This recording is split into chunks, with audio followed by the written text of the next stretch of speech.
a video game where you shoot people, and he's pretending that this character in the video is Ben. Oh, that's funny. Nick Fuentes is a truly horrifying person who believes truly horrifying things.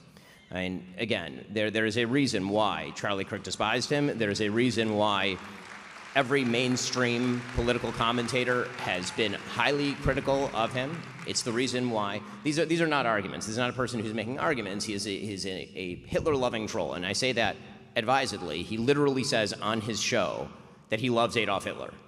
God gave us a gift of speech to communicate, but to communicate as an ambassador of God, to communicate good, positive, unifying messages. Recently, we have heard about Nick Fuentes, who's using his gift of speech to destroy, to divide.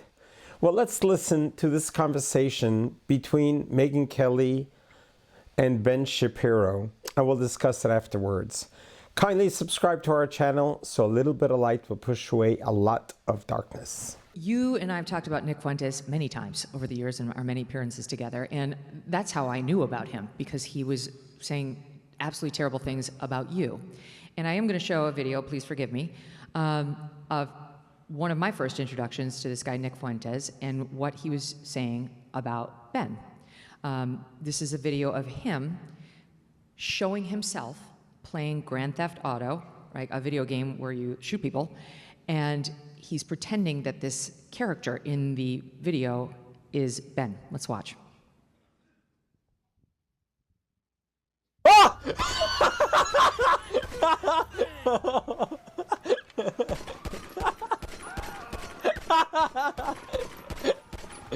Oh, that's funny.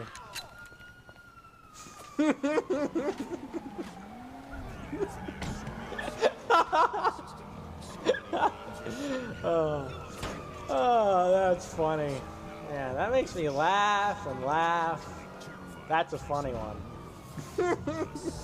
What a chance encounter that was. I think I just saw Ben Shapiro. And it goes on. It goes on. I mean, I would hate for people to believe that the Nick Fuentes sort of, my problems with Nick Fuentes are about me, because they really are not. They are about the fact that Nick Fuentes is a truly horrifying person who believes truly horrifying things. I mean, again, there is a reason why Charlie Kirk despised him. There is a reason why every mainstream political commentator has been highly critical of him. It's the reason why these are not arguments. This is not a person who's making arguments. He is a Hitler-loving troll, and I say that advisedly. He literally says on his show that he loves Adolf Hitler. Okay, so the reason this has come up in recent weeks is because Tucker, your guest last night, decided to have him on last week and to completely gloss him, in my opinion. And you can make up your own opinion as to what you think Tucker was doing during that interview, but I know what it looks like when Tucker Carlson decides to be an aggressive interviewer, when he decides to ask difficult questions of people. Tucker is eminently capable of doing that. He did it to Ted Cruz quite thoroughly. But he decided, for any number of reasons, and I try not to attribute motivations to people, that he was going to treat Fuentes with kid gloves, that he was going to not ask him about any of the things that I've just mentioned, literally any of them, and to essentially normalize Fuentes, act as a sort of gateway drug, or as what I've called Tucker, as an ideological launderer of bad ideas over the last couple of years. And this is not coming from a place of animus for Tucker on a personal level. I've known Tucker for a very long time. Tucker and I, whenever we're in personal situations, we get along great. I think I saw that Tucker talked about how we were at Charlie's memorial in the vice president's box together, and he's correct. I mean, we saw each other, we said hello, we talked, it was very friendly, and all of that.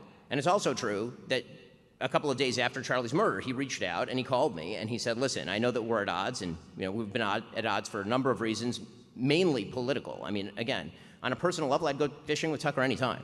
The real question is, for me, I got into this business because I care about the ideas and I care about the ideals. And so when you're determining what is conservatism, what should the future of America look like, and where do you draw the lines, those are the questions that I need to answer in my job.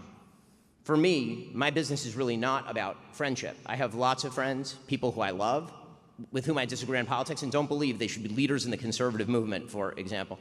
And that to me is the real question. In any case, Tucker reached out. He said, we've had a bunch of disagreements, and what if we could put those aside and align toward the DSA in particular, is what he mentioned. And I said, Tucker, you're totally right. Let's do that. That would be great. In fact, the TSA? The DSA, the Democratic Socialists of Why America. the TSA? How did that bring you together? The Democratic Socialists of America. And the reason No, I'm that taking, I know. Yes, and the reason that I'm taking out TSA my only phone divides people.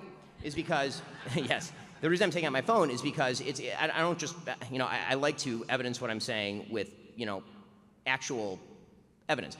So I texted him, and the text exchange was very nice. I mean, here's what the actual text exchange went like after the call. So I texted him, and I said, thanks so much for calling. It means the world. It truly does. Should we do a show together talking about the DSA threat, Democratic Socialists of America threat, and orienting in the same direction? Happy to do whatever it takes to bring everyone back together for the fight that matters. And Tucker then wrote back, thanks, man. I appreciate it. I'm going to spend the next week or two thinking about how to be most effective. The country is clearly on the brink. I reached out repeatedly after that. Nothing happened. And again, I thought it was a good idea at the time. I think I felt differently after I saw what he did with Nick Fuentes, and after he proceeded, in my opinion, to spend the subsequent weeks doing literally nothing to fight the left. I say this with sadness because Tucker used to be, I think, a deeply important part of the conservative push to win. The number of times that Tucker Carlson has mentioned Zohran Mamdani since October 5th on his show is once.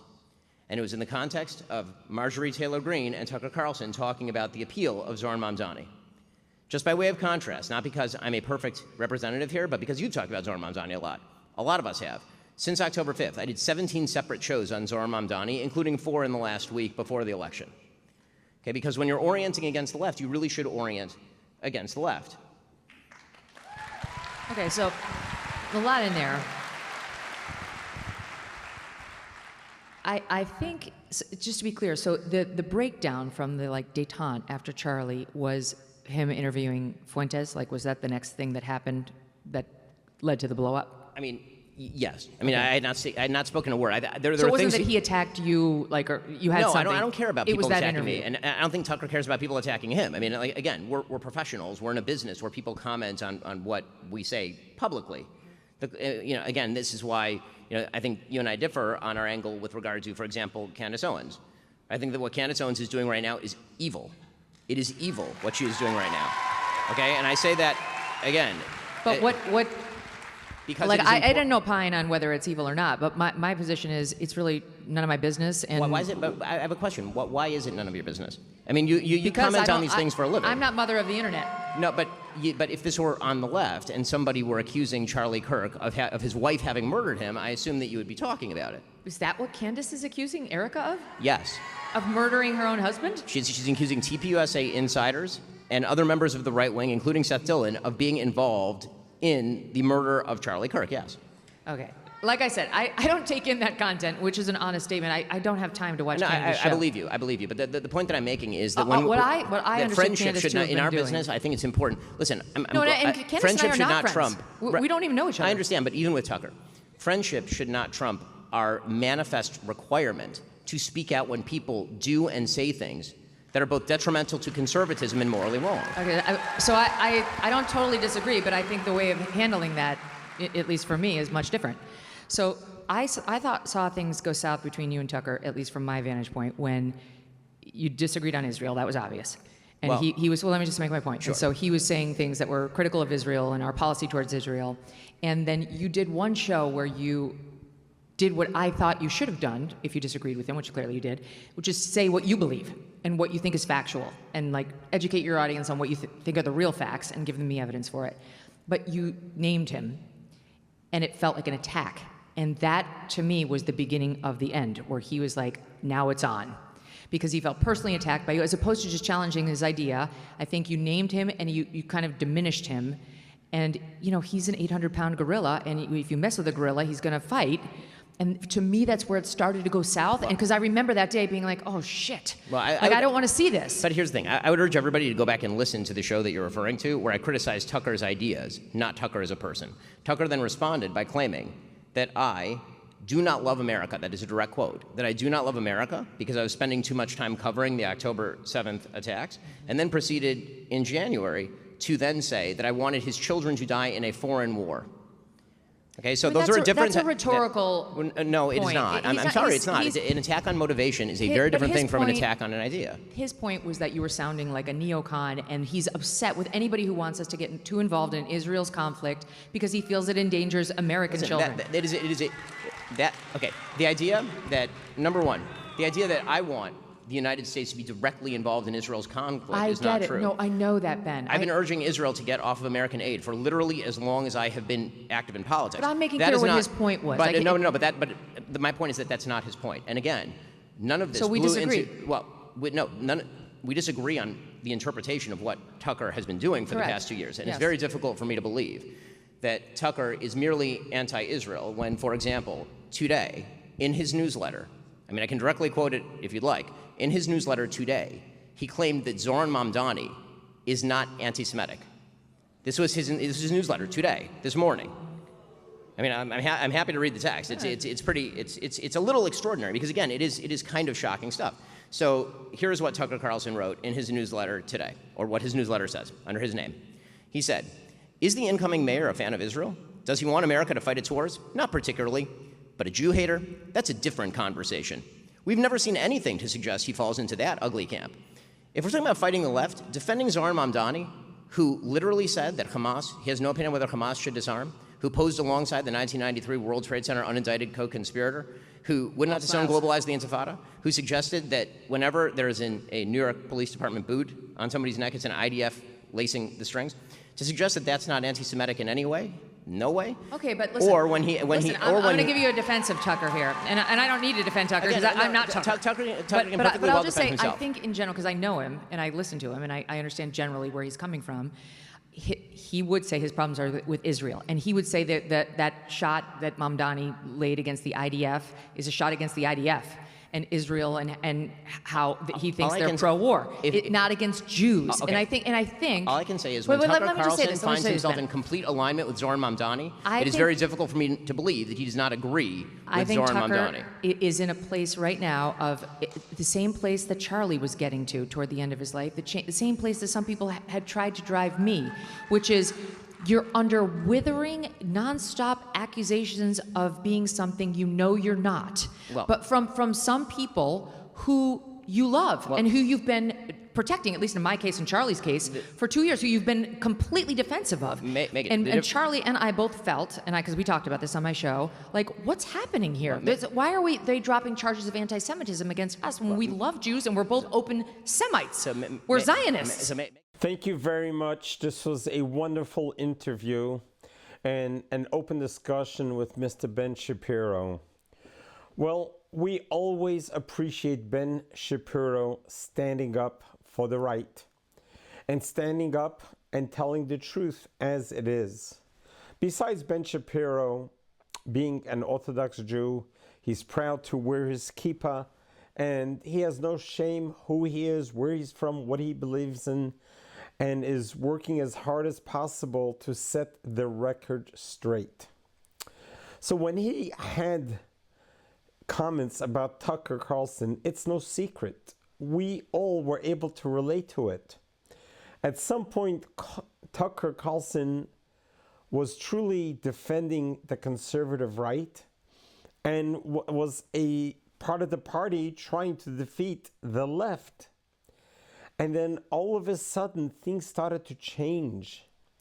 And to change in a way that it just doesn't make any sense. How does someone flip-flop the way Tucker Carlson, the way Candace Owens did, etc.? But we are having a bigger problem when talking about Nick Fuentes. By giving it energy, by feeding into him, to his insanity, to his inflammatory and inciting, everything that he says that comes out of his mouth is anti-Semitic, anti-Israel, anti-this, anti-that. And you wonder if this is something that our generation really needs to hear or really needs to be part of. I mean, him aligning himself with Hitler. Haven't we already learned from history how Hitlers become Hitlers? And why is there a platform available so that he could use this platform to spew and to stoke the flames of anti-Semitism and trying to twist the young minds? I personally have been affected by what has been available on the internet. I am a survivor of a mass shooting that happened on April 27, 2019, by a 19-year-old white male supremacist who was influenced by the internet. He was influenced by the rhetoric, by the anti-Semitic rhetoric that has been spewed throughout the internet. And he lived just a few miles away from where our temple is. And he decided, premeditated, planned out, that he's going to buy an AR-15. He didn't even have the right licensing to buy it, but he was able to buy it. And he prepared and planned a slaughter, a murder, a mass shooting at our synagogue. Our synagogue is Chabad of Poway. It's a small country town north of San Diego. I have been there for 40 years. We worked to build a beautiful community center, educating thousands, young, old, and all different ages. On April 27, 2019, everything changed. This murderer, this terrorist, this 19-year-old white supremacist decided that he's going to come and kill every Jew that was praying there that morning. It was the last day of Passover. He came in with his AR-15, blazing shots. I was in the lobby when he entered. I was talking with Mrs. Lori Kay. He shot and killed her sight unseen, cold blood, right broad daylight in front of my own eyes. She dropped. Children are playing behind me. And I had a split-second decision what to do. I ran to grab the children to safety, which thankfully I was able to. But as I was running, he lifted up his AR-15 to assassinate me, to kill me. And he shot 4 high-powered bullets out of the AR-15. I could still smell the gunpowder smell in the lobby from those bullets. From the 4 rounds that came, he was able to shoot off these 2 fingers. But the rest of me survived. Some very brave members of the congregation chased him out. He fled the scene and eventually surrendered. He wasn't a mentally ill, deranged individual. He was rather top of the class in his nursing school. He was a talented pianist. But the internet, being influenced, even bright kids, the young get influenced by people like Nick Fuentes. This is the end result. And we have to take note of that. We have a whole new generation to grow up. We have a whole new generation to influence. And if we continue supporting, promoting, and validating such hateful, spiteful rhetoric that's coming out of the mouth of Nick Fuentes, and recently Candace Owens and Tucker Carlson, it's becoming so divisive and it's becoming so hurtfully painful that we know what happened during the 2 years since October 7, 2023, when all the press on all the protests that were happening on the college campuses that were allowed by the campuses, and the chanting of the mantra, Palestine, free, free Palestine from the river to the sea. That rhetoric inspired a young man to shoot and kill a young, beautiful 2 people coming out of an event in DC. And then the Boulder, Colorado, throwing Molotov cocktails on peaceful marchers who are marching that day. Yes, there are a ripple effect, cause and effect. The words that you say, the words that come out of your mouth are powerful. God God created the world with 10 utterances. You can destroy the world with your utterances. And I think Ben Shapiro has been right on, spot on, calling out Tucker Carlson for his, not protesting Zoran Mamdani and really trying to portray him that he's not an anti-Semite, that he's not anti-Israel, not an anti-Zionist. I mean, really? Haven't we heard it? Haven't we seen it? So we cannot sugarcoat it. It is what it is. And we need to be able to be strong, to support the right.